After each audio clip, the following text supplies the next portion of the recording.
Bonjour à toutes et à tous. Je m'appelle Christophe Sauvanet, je suis directeur de l'industrialisation au sein de Valeo dans un produit groupe qui s'appelle Electrification System.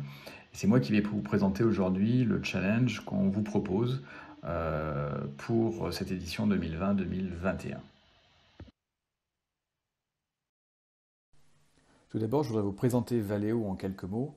Valeo est un équipementier automobile qui travaille principalement avec les constructeurs, mais également dans le domaine des nouvelles mobilités, au travers de trois révolutions majeures pour notre secteur d'activité, qui sont d'une part l'automatisation des véhicules, voitures autonomes, d'autre part les nouvelles mobilités, et en troisième lieu, et c'est le sujet qui nous importe aujourd'hui, l'électrification du véhicule. Pour adresser ces trois révolutions industrielles qui concernent le secteur automobile, Valeo est structuré en quatre business groups. Un business group centré sur les systèmes thermiques, un autre centré sur les systèmes d'assistance à la conduite, un troisième centré sur les systèmes de visibilité, le quatrième, celui qui nous concerne, centré sur les systèmes de propulsion qu'on appelle Powertrain System.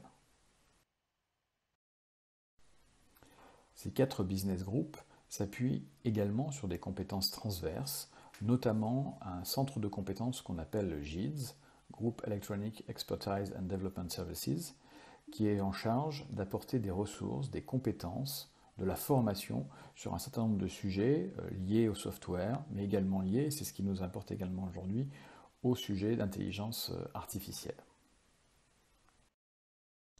Pour le sujet que je vous présente aujourd'hui, vous allez avoir quatre contacts principaux, deux au sein de Powertrain System, Eric Manouvrier et moi-même, et deux au sein du GIDS, donc du groupe d'électronique et d'expertise de Valeo, Alexandre Brio qui est en charge de l'équipe intelligence artificielle et Souhail Kaifaoui qui travaille dans l'équipe de Alexandre et qui travaille avec moi sur ce sujet-là. Alors, on rentre ici dans la description du problème. Notre problématique est d'améliorer la détection optique faite par des machines automatisées pour analyser le process de fabrication qu'on appelle le wire bonding ou le ribbon bonding, qui consiste à fixer des fils entre des composants électroniques sur un substrat.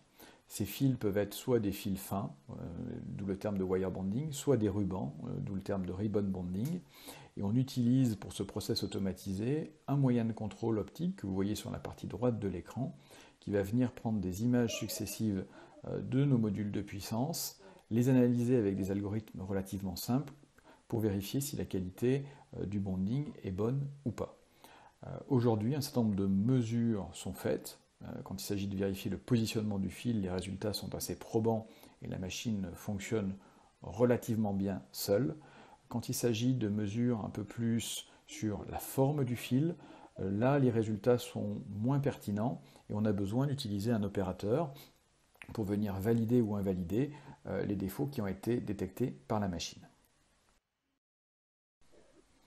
Si on regarde un petit peu le flowchart, c'est-à-dire le processus normal d'une production, ce qu'on a essayé de représenter sur la partie gauche de cette page, vous voyez tout d'abord en bleu la fabrication elle-même du power module, le losange bleu, le premier qui nous montre l'inspection optique faite par la machine.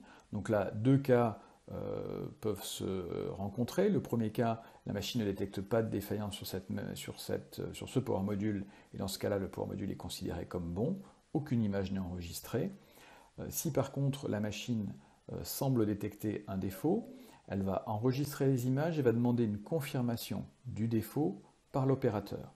L'opérateur va voir arriver les images sur un écran de contrôle et va avoir à déterminer si le défaut est un défaut réel ou pas. Dans le cas où l'opérateur ne détecte pas de défaut, l'image va être taguée avec un code numéro 2. Si, à contrario, l'image ne présente pas de défaut, l'image sera taguée avec un commentaire 1 sur cette image. Sur cette diapositive, vous pouvez voir différents types de défauts détectés par la machine. Celui qui va être peut-être le plus important est celui qui est en bas à gauche, qui est le défaut de fil plat. Ce défaut-là a plus de difficultés à être repéré correctement par la machine telle qu'elle est configurée aujourd'hui, puisqu'on demande à faire une inspection qui correspond plus à une inspection de 3D sur une image qui est elle-même en 2D. Donc on essaie de déterminer si le fil est suffisamment recourbé verticalement par la réflexion de la lumière sur le haut du fil, ce qui est évidemment pas très simple. Et aujourd'hui, nos algorithmes traditionnels ont un petit peu de difficulté à voir ce type de défaillance-là. Concernant le dataset, donc, qui va être constitué d'images, des images prises par la machine d'inspection optique, qui vont être taguées avec différentes indications correspondant à la référence de la pièce, sa date d'inspection, la position des MOSFET, donc des composants électroniques sur cette pièce, la position également du module de puissance sur le porteur qui nous sert à convoyer les pièces sur la ligne, également l'inspection, le type d'inspection qui a été effectué sur la machine. Les outputs sont 0 ou 1, 0 si le défaut est confirmé par l'opérateur, ou 1